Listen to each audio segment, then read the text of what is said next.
I believe the whole committee needs to have the benefit of having the confidence in that individual. So they routinely attend the meetings. We always have an executive session after every audit committee meeting with the chief audit executive. Not only is it best practice, it's very, very helpful to us to really assess what I think is the most important control in a company, and that's tone at the top.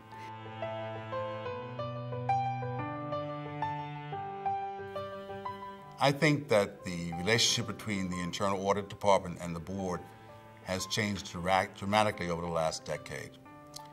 If I go backwards and say at the start of the decade, what did it look like? The expectation, I would think at that point in time, would be for let's get the checklist out and let's do the checklist and we'll report to the board and everything will be okay. Now is let's get the checklist out.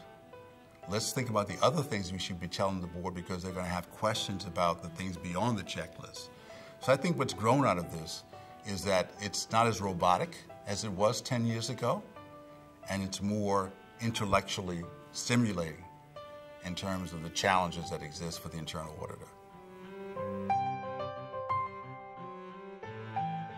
In most companies, the independent auditor, the chief independent auditor, reports directly to the CEO and the audit chair in a joint relationship. We handle their evaluations on a joint basis, and both provide input on scope of work and areas that they're working in.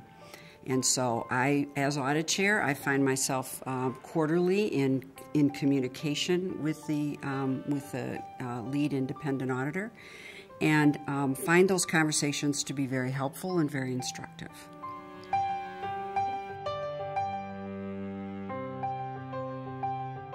Internal audit relationship with the board is, as any other relationship with the board and senior management, is solely dependent upon feedback.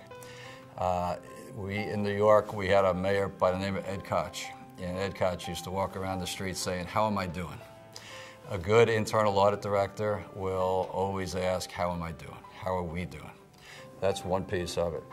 As lead director, what I used to do was meet with the director of internal audit once a quarter for a cup of coffee, just to talk through what are the issues he's thinking about, what's important, how are things going, and it was an informal conversation, more to make sure that if there were issues that the internal audit was saying that ought to be brought to the attention of either the audit committee or the broader board, that we would surface those, and then as lead director I could do it. So it's constant feedback, and it's a continuous methodology for dialogue back and forth between the head of internal audit, the chair of the audit committee, and maybe the lead director.